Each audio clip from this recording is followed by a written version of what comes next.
Everything was done to try to learn how to become a better basketball player. Everything. And so when you have that point of view, then literally the world becomes your library to help you to become better at your craft. So because you know what you want, the world's giving you exactly the information you need to become better at it. Because you know what you're looking for.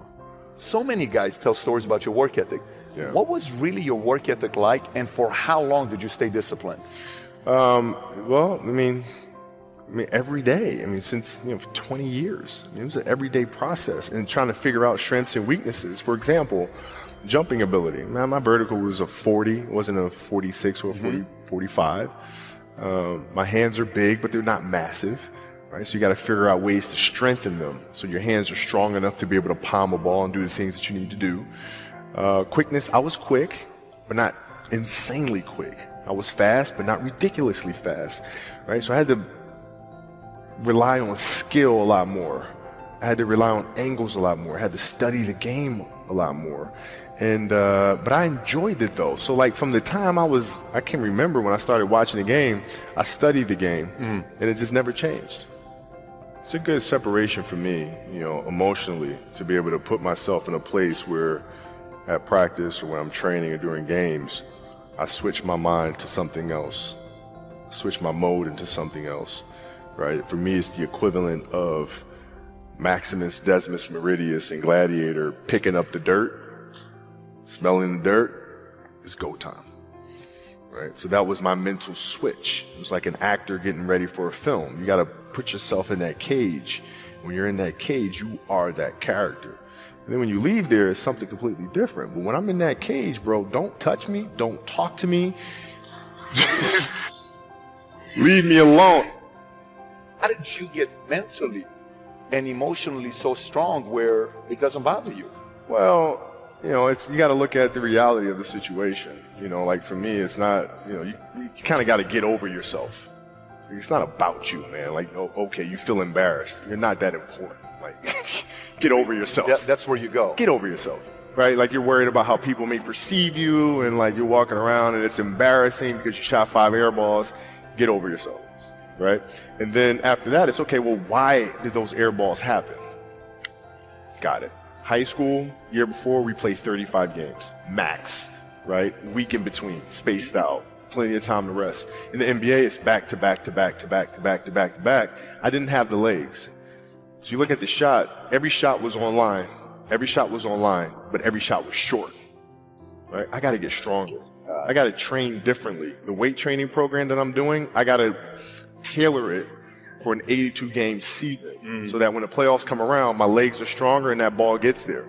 So I look at it with rationale and say, okay, well, the reason why I shot air balls is because my legs aren't there. I go, well, next year they'll be there. That was it. Done. Were there some names that you looked at and says, these 3 guys are as crazy as I am? At the time, I deal with what I've referred to as Goat Mountain. I went to Goat Mountain and I talked to Magic, Michael, Bird, Hakeem Olajuwon, Jerry West, Oscar Robinson, Bill Russell. So I would talk to them. What did you do? What were your experiences? Michael in particular, he's become my big brother. He's been my big brother since I first came in the league. And what was that process like? So I went to them and started understanding the ins and outs of the game and how they approach things and their level of detail and obsessiveness. And that's what I did. The players that had that passion but weren't willing to commit their entire lives to doing that, right? It's a choice, right? You have other things. You have family, you have all these other things that you have to do. The game can't really be your number one priority. And so I was just looking at that like, man, this is going to be fun. Too many of you are stuck and this is not going to work because. I stopped asking the question, how long will it take? And I started asking the question, how far can I go? And everything changed that day. For people that don't understand the fixed mindset versus the growth mindset, how would you just summarize it right here? So a fixed mindset is somebody who believes that their talent and intelligence are fixed traits set at birth.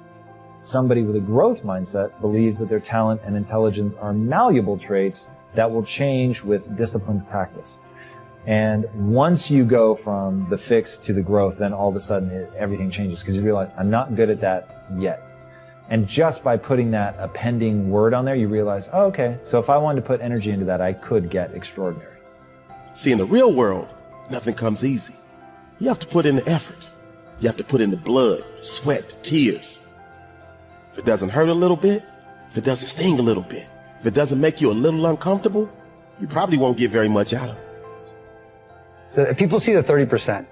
They don't see the 70% of not making it or not getting what you want. Your outcomes in life are often a lagging measure of your habits. We think the thing that needs to change is the bank account or the test score or the number on the scale, but actually the thing that needs to change are the habits that precede those outcomes. But I changed from a goal mindset to a growth mindset.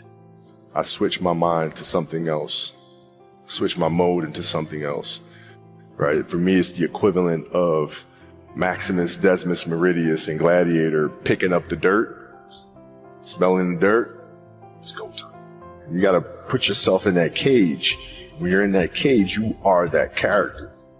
So everything I saw, whether it was TV shows, whether it was books I read, people I talked to, everything was done to try to learn how to become better. Everything. And so when you have that point of view, then literally the world becomes your library to help you to become better at your craft. You're either moving forward or standing still. The choice is yours. Decide. In life, you have two situations. You are either born with too much because your parents are rich and they got you, or you're born with too little. And both are strengths and weaknesses. Your mindset decides it. My freshman year, I don't play a lick. And before I knew it, I lost my mindset again. I began to recalibrate. You know, everybody doesn't play in the NBA. I'll graduate in 4 years. You know what? I just go get a good job. It's okay. It's okay. And the end of my freshman year, my daddy called me on the phone. He asked me a question. He said, son, you're not playing. Why not? Politics, Dad. It's political. My father asked me a question. He says, how did your coach get paid, son? I said, Dad, he gets paid to win. He says, okay, son, if your coach gets paid to win, won't he play the players to give him the best chance to win? He said, son, you got recruited. You took all your visits. You chose Minnesota. You took your time and you chose Minnesota. You told me that you're going to turn that program around. You told me you're going to graduate in 4 years. You told me you're going to make more money in business than you did in sports. One of the core values of our training and development called family was accountability. That was a core value of that training and development organization called the Bond Family, accountability. He said, so go back and do what you said you're going to do. My father reminded me of what I said I was going to do. I went back to my coach's office. I said, Coach, what do I need to do to play in the NBA? He looked confused. This is what I told him. I'm going to become somebody different. What do I need to do to play in the NBA? I'm taking this thing to the next level. We're about to rise up. So for you to be passionate, your logic and your emotions need to be intertwined. See, some of you guys have the intellect and some of you guys have the passion, but you have to have both to be successful in this business.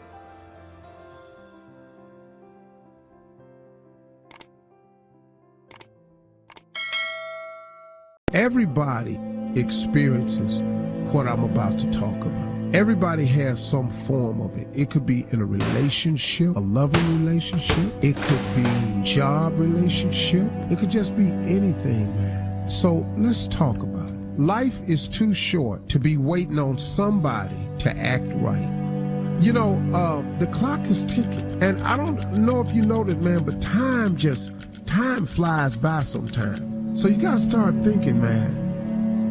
Life is too short to be waiting on somebody to act right.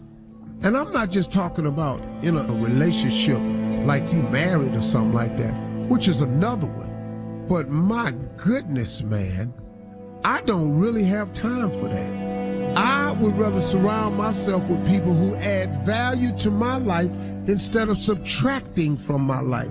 If you got somebody in your life that's always taking and never giving, you're probably waiting on them to act right. If you got a person that's always getting something from you and never say thank you, life is too short to be waiting on somebody to act right. You're in a relationship with a person who constantly does you wrong, repeatedly, and you keep expecting them to change their behavior, and they don't.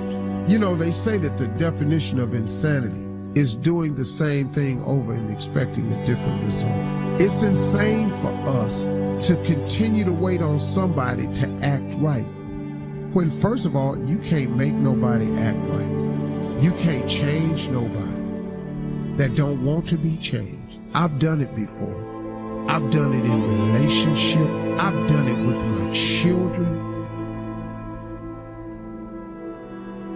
I taught it to them, but I'm waiting on them to get it. And I got tired of it. And I told them one time, I said, hey, I'm done. I'm done trying to get you to move on and let's just have a great life together. I'm tired of you bringing up issues. I don't let people do that to me no more. You stop bringing up issues from the past. We've all changed. Grow up, move on. Now, if you want to stay back there and want to hang on to something in the past so you can keep talking about how miserable you are, go on and be miserable. But life is too short for me to be waiting on you to act right. So now, here I am over here. This is the way I am. If you want some of this love, some of this guidance, some of this understanding, some of this leadership, you need some occasional help, I'm here.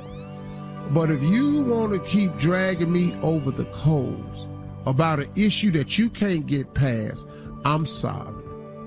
I'm no longer available for you. I'm sorry that you can't get past it.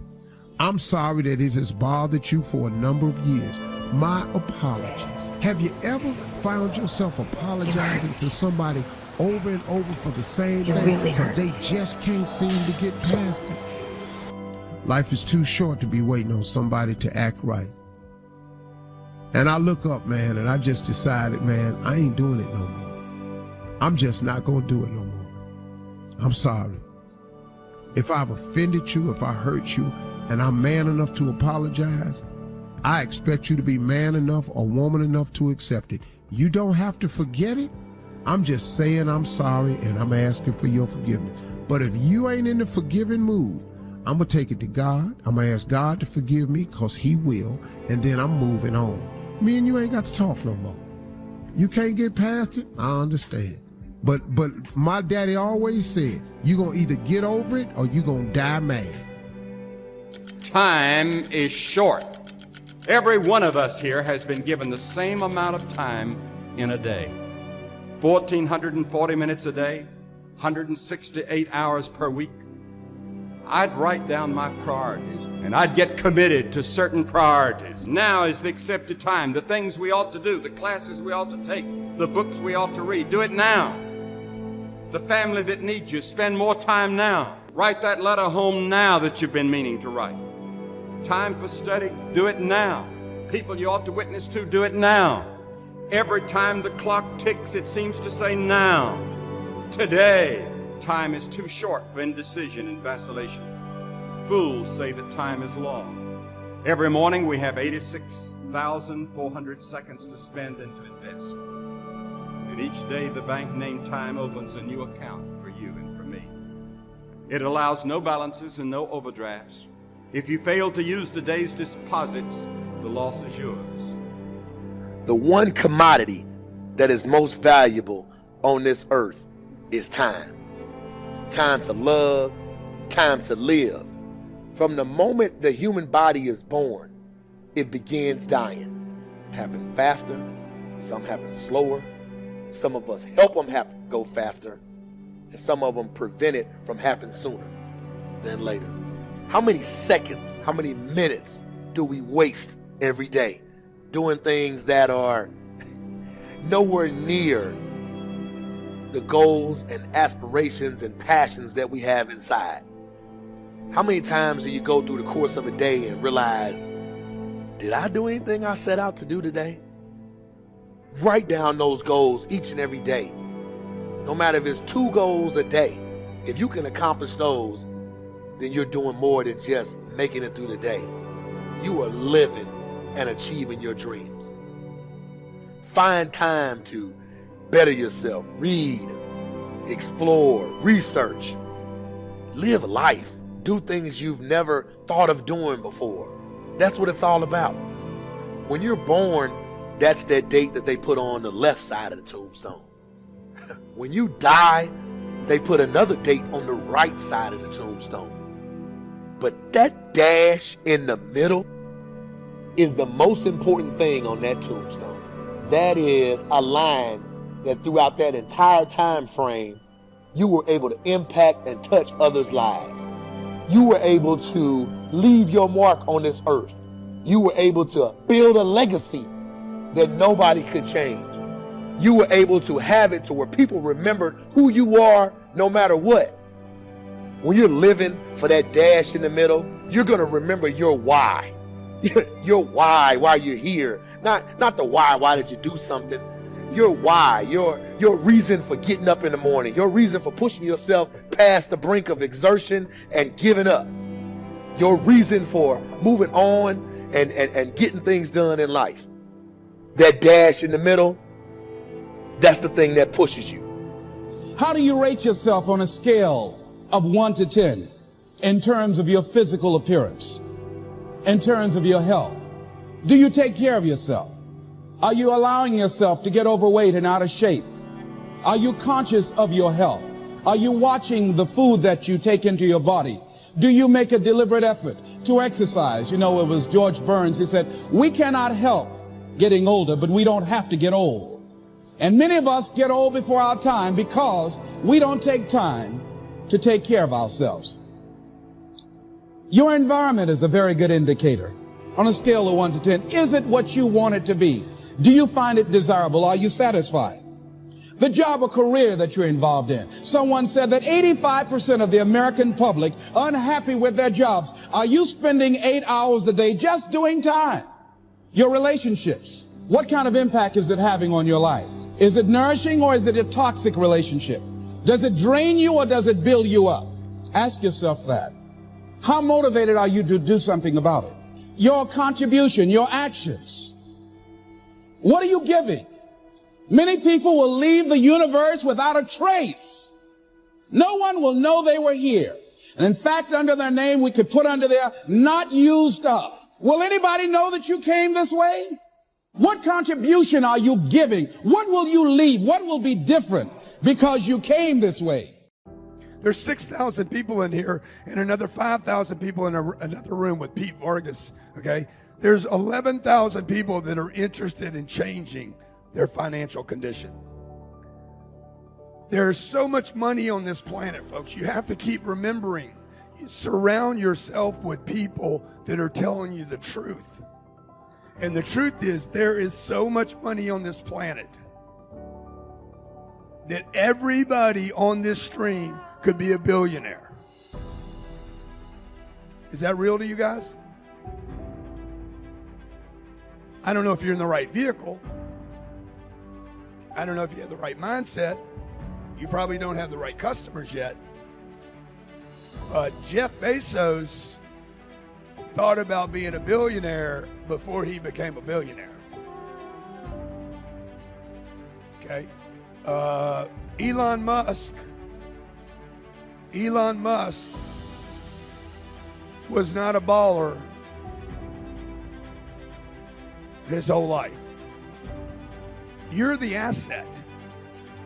You are the one that is going to climb the wealth mountain. You're going to be the one, okay? I'm talking to you right now. You are going to be the one, Eduardo, Tanya, Tracy, Rana, Melissa, Sigal, Rudolph. You're the one that's going to climb this thing. You're the one that's going to go from the lower middle class to the middle class to the upper class to the wealthy. Who here has made a decision to get to the top of the pinnacle? Here's the deal about the decision, folks. You need to make the decision and then keep remaking the decision. You got Bill Gates, Warren Buffett, Jeff Bezos, Jay-Z, and Elon Musk.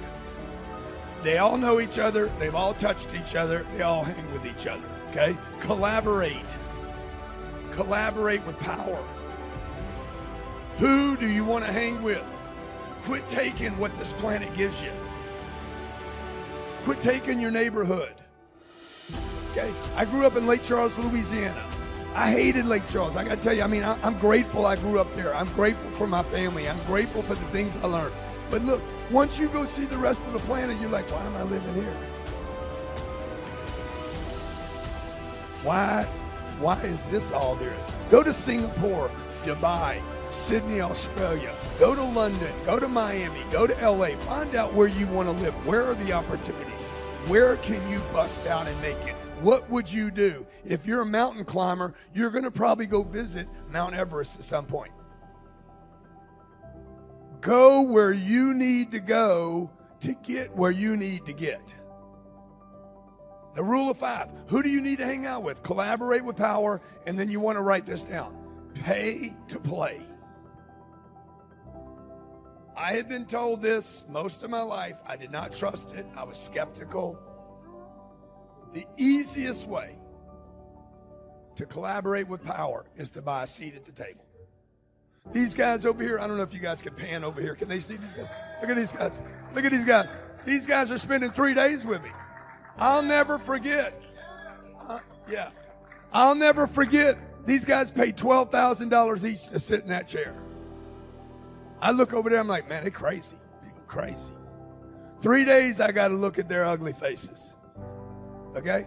The reality is, I don't know if they're crazy or not. No, I know this. To get to the top of that pyramid, folks, how many believe this? You're going to have to do some crazy shit. To stay where you are, you will have to do some crazy shit. Listen to me. To get to the top, you will have to do something crazy. To stay where you are, you will be forced to do something crazy. When I was asked to make the commencement speech, I immediately said yes. Today is the first day of the rest of your life, or maybe tomorrow or the day after that. Let's call it sometime mid-June. That's not important. The important thing is that you've studied incredibly hard to get to this day. If you're graduating high school, congratulations. High school graduation was my favorite graduation ceremony. It was the only graduation ceremony, really.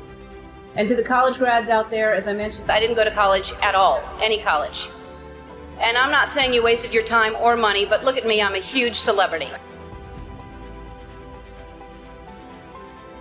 If you're graduating from college, I'm so impressed. You're 21 and you've already accomplished more than I had at that age. When I was 21, my biggest accomplishment was I got front row tickets to see Peter Frampton. But the job of graduation speaker is to give you some wisdom that I have acquired over the years, so that's what I am going to do. Here's a little bit of what I know. People who live in glass houses should never throw stones, but they should always wear pants. If you put your money where your mouth is, you might end up swallowing a penny. The shortest distance between 2 points is a straight line, and the longest distance between 2 points is the ladies' room at a WNBA game. Here's something that I've learned that I hope I can help with. Put everything in perspective. There are going to be bad times in life, like what's happening right now. In my life, I've been through some incredible highs and some tremendous lows. And the one thing that's true about both of them is that they pass. So cherish the good times, and in the bad times, remember they won't last forever. It does get better. And for all of this year's graduates, believe me, your best days are still ahead of you. I know when I'm feeling down and I'm looking for inspiration, I turn to the Dalai Lama, who said, never lose faith in the truth. In the end, everything will be all right. Because players gonna play, and the haters gonna hate. I'm just gonna shake it off. Shake it off. When I finished school, I was completely lost. And by school, I mean middle school. But I went ahead and finished high school anyway. I had no ambition. I didn't know what I wanted to do. I did everything from I shucked oysters, I was a hostess, I was a bartender, I was a waitress, I painted houses, I sold vacuum cleaners. I had no idea. And I thought I'd just finally settle on some job and I would make enough money to pay my rent, maybe have basic cable, maybe not. I didn't really have a plan. My point is that by the time I was your age, I really thought I knew who I was, but I had no idea.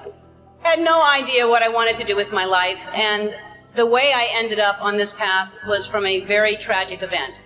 For me, the most important thing in your life is to live your life with integrity and not to give in to peer pressure to try to be something that you're not, to live your life as an honest and compassionate person, to contribute in some way. So to conclude my conclusion, follow your passion, stay true to yourself, never follow someone else's path unless you're in the woods and you're lost and you see a path, then by all means you should follow that. When you are doing everything in your power to be the best makeup of yourself, there's always going to be an adversary that's going to try to take that away from you. Now, the best way you can overcome this is having the faith. Now, it doesn't matter what you believe in as long as it's something that's positive that's going to get you through it. A lot of people don't have that ability to be strong. And I'm not talking about the physical aspect of strength. I'm literally talking about the mental and, of course, spiritual aspect of strength. Don't let pride confuse your tears. You got to let that out sometimes. You got to let it go. When I lost my mom years ago, that was the hardest thing that I had to deal with. And to this day, I still think about that woman that gave me life. And I have my moments when I'm happy about the good times, but I also have my moments when she left this world. But that's just one thing. That's just one circumstance. There are many circumstances I could talk about. But I continue to move on. You know what makes the sun so important? It gives us gamma rays, ultraviolet rays, that provide chlorophyll for the plant to give us oxygen. So the sun is very important. It's valuable. In other words, your value is in your function. And that's how it works. If you don't feel valuable, it could be because we don't know why you are here. You know, you here all these years, we don't know why. You're taking up space. You wondering why we walking past you, because we don't know why you're here. You can't ignore something if you know its value. And its value is in what? Its function. I mean, when your car's on E, I know you want to drive past that gas station, but that gas station got you. You got to pull into that fuel station. Why? Because it has something you need. The value is based on the purpose of the thing. Why were you born? What is your gift, your management gift? Purpose determines your value. A lack of self-discipline is a lack of knowing what you want in life. And when you don't know what you want, you won't have any self-discipline power to get there. And by the way, let me just warn you too. When you start being notarized for your gift, don't take it seriously. Because it ain't you they're interested in. You know, humility is sensibility. You stay humble because you know you don't come to me because you like me. You like what I got, that's all. When you go to a mango tree, you don't go to the leaves, you don't care about the branches, you don't even look at the bark. You go for what? The fruit. See, when you discover your gift, you even ain't got to look for followers. They find you. People bring their monies to you when you find your gift and start delivering it. A man's gift makes room for him. That means it forces space in the universe. They can't ignore you. Study yourself. This thing about business. Business is born when the solution is discovered. Your value comes from that solution. So don't seek business, seek solutions and seek problems, and then you begin to find attraction to your value. Whoever solves problems become wealthy. This is the heart of it. So businesses are all around us. The more problems in the world, the more business that exists. You know, when 9/11 took place some years ago, the airplanes hit that thing. Man, they shut down all the airlines. And boy, my first thought was, I wish I could be the company that invented the machine that you got to stand in and turn around like this. I mean, the fellows who build that machine now, billions of dollars. The little one, beep, beep, beep, beep. Oh Lord, please let me make that one right. 1 trillion of them for $50 each. Problems create business. 90% of success is in your head, between your ears. 10% is in your hands. You don't become successful because you work hard. It's because you work smart. Smart people hire hard-working people. Are we still there? Are we still trying to buy chair, or are we going to make it of the tree? See? Not neglecting, first of all, the small daily discipline. Self-confidence really comes from feeling good about yourself. And one of the best ways to feel good about yourself is at the end of the day to know that you poured it on. You did your best. If you conducted a meeting, you did the best you could. If you made a phone call, it was the best phone call you could possibly make. If you wrote a letter, it wasn't a casual letter, it was your best letter. At the end of those kind of days, when you feel good about yourself, self-confidence starts to rise. You know that if you can have this kind of a good day, you can have another one the next day, and those days become the weeks become the months, and the month becomes a powerful year. Self-confidence comes from the lack of neglect. If you will not neglect to do the small daily disciplines, that's where self-confidence comes from. Part of good health is self-confidence. I know I'm going to be healthy. I take the Herbalife products. I eat the apple a day. I walk around the block. I do the jogging on the beach. At the end of the day, when you've really poured it on and you've done all the stuff, self-confidence grows. That self-confidence affects your health. It affects your future. It affects your psyche. So this is true. One of the great powers is self-confidence. Self-confidence means willingness to do whatever it takes to achieve. Some people say, well, I'll do it for a little while and see what happens. You know, I'll try a couple of things. If that doesn't work, I'm out of here. And all of us know that that kind of person doesn't have much of a future. But if you're willing to do whatever it takes, if I have to learn a couple of things, I will learn those things. If I got to learn 5 or 6 things, I'll learn all 6. If I have to take an extra class, I'll take an extra class. If I've got to read the books, I'll read the books. If I have to consult with people who know more than I know, I will do the necessary consulting. Whatever it takes, I will do. That starts to develop unbelievable self-confidence. Self-confidence also comes from the ability to rise above your circumstances, to rise above what happens, the petty little things, the discouraging things that would sink everyone else's ship except yours, that would cause someone else to quit early in the day, but you keep going. That kind of willingness to overcome all circumstances, whether it's the little challenges or the big challenges. If you're willing to do that, I promise you, this kind of power will work for you, and in you, the variable, it'll make a difference. So life is brutal, and what you have to set against that is possibility. And you might say, well, life is so brutal that you have to utilize all the possibility that comes your way. You know, so an opportunity manifests itself and you turn it down. You ignore it, you let it drift away. It's like, that's one thing that you had against the horror of existence that you let go of. Mm-hmm. You let go of 10 of those things, man, you're on the street. Right. And it's no fun there. And it doesn't get better. Mm. And so there is a possibility that if you utilized all the possibility that was offered to you, that your life would be straight and clean and engaging and acceptable and positive. And that's worth finding out if that's the case, because it might be true. And so that's the reason to go out in the world and make some mistakes, you know? And then you're going to. And so it's okay. It's okay to make the mistakes. It's not so okay not to learn from them, because then you make the mistakes again. That seems pointless. And so you're moving towards wherever you're going, and it's working. And so you get some positive emotion. You get some motivation from this dopaminergic system that adds zest to life. It adds interest and engagement and meaning to life. It pulls you into life. And that's worth thinking about, I would say, because if you think about it, you know, might wonder about whether or not you should be engaged in life. And then if all of a sudden you're doing something, and because you're doing it, you get engaged in life, then it seems like that might be the very definition of a good thing. It's evidence. The engagement is evidence that you're actually doing a good thing, a worthwhile thing in life with all its suffering and misery and brutality. It's like you've got a pathway, you've got an aim, you're moving forward, you're engaged. Excellent. Do what is meaningful and not what is expedient. It's a deep, deep instinct. And way down in your psychophysiological structure, not as far down as the serotonin system, but like next level up.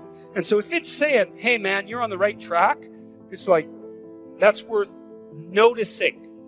It's worth noticing. Now you can criticize it out of existence. You can question your aim continually. It's one of the, what would you call it, dangers of our capacity to abstract. But, you know, if you're a smart person who doubts, you also might be smart enough now and then to doubt your doubt. And just to notice and to pay attention. And not only that's what you need to do, because you need to have a meaning in your life.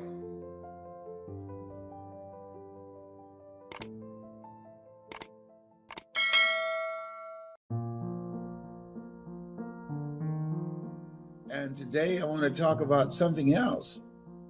That you want to live like a warrior and die a legend. What do you mean by that? Well, one of the first qualities of a warrior is courage. You want to live your life from now on with courage. That most people take their talents, abilities, and skills to the grave with them because of lack of courage. And courage is not the lack of fear. Courage is the willingness to do what it is you need to do, what you are called to do, in spite of the fear. You don't want to live a fear-driven life because you're depriving yourself, your family, and the world that you came here to do something. That's why we're told constantly in the book of life, be of good courage. Because there's stuff that's going to happen that requires that you have courage, that you stand up inside yourself and face it and handle it. Most people in a fearful situation, they forget everything and run, but there are few that in a fearful situation, they face everything and rise with courage. And that's who you are. That's why you're listening to me now, because there's something you want to do. And when you're going outside of your comfort zone, it takes courage. Most people, the majority of people, die within their comfort zone. They're not risk takers. They go through life trying to play it safe. Let me share something with you. There's no safe position in life.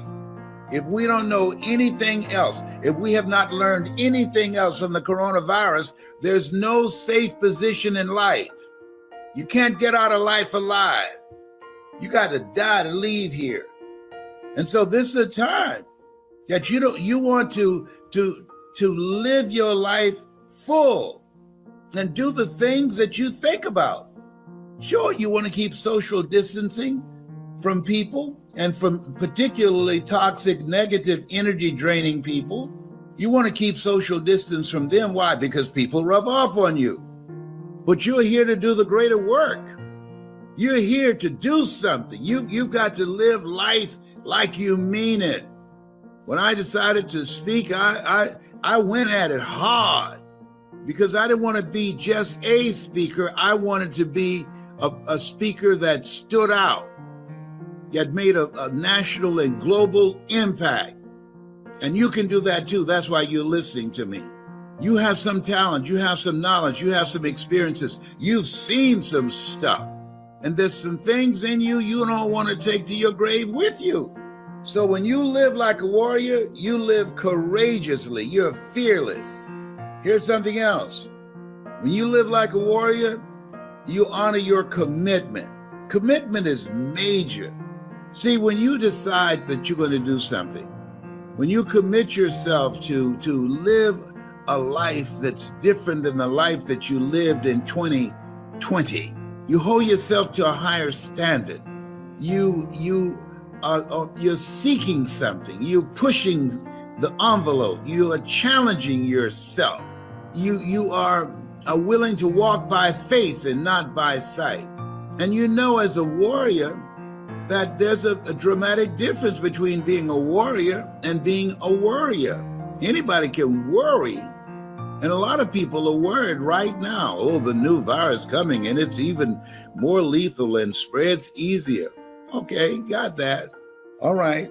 And you got to eat. You got to pay the rent, got to pay the mortgage, got to pay the car note. I learned a long time ago the best way to get back on your feet is to miss 3 car payments.